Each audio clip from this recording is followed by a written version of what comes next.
కదా ఆ, సంవత్సరానికి దిగుబడులు అవి.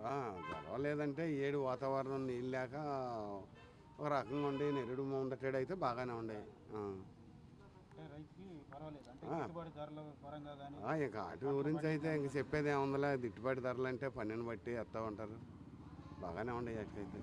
మరి ఇలా అయితే బాగానే ఉంది. ఉం. మీ నియోజకవర్గం అభివృద్ధి ఎలా ఉందంటారు? అదే బాగానే ఉంది, ఇప్పుడు వరకు అయితే బాగానే ఉంది, కానీ ఎట్ట జరుగుతుందో తెలియదు, కానీ ఇప్పుడు వరకు అయితే బాగానే ఉంది.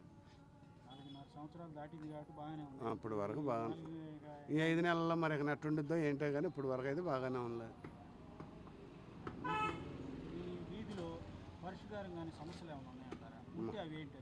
అసలు మా వీధిలో అసలు ఏమి లేవు, మా ఊళ్ళో చక్కగా అన్ని వ్యవసాయం చేసుకుని పనికి వెళ్ళిపోతారు, చక్కగా ఉండి.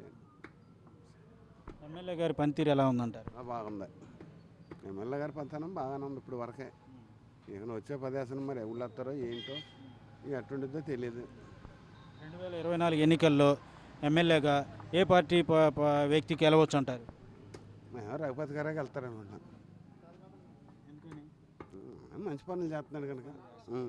అందుకని ఆయనకి వెళ్తారనుకుంటున్నాం. మళ్ళీ సీఎం పని విధానం ఎలా ఉందంటారు?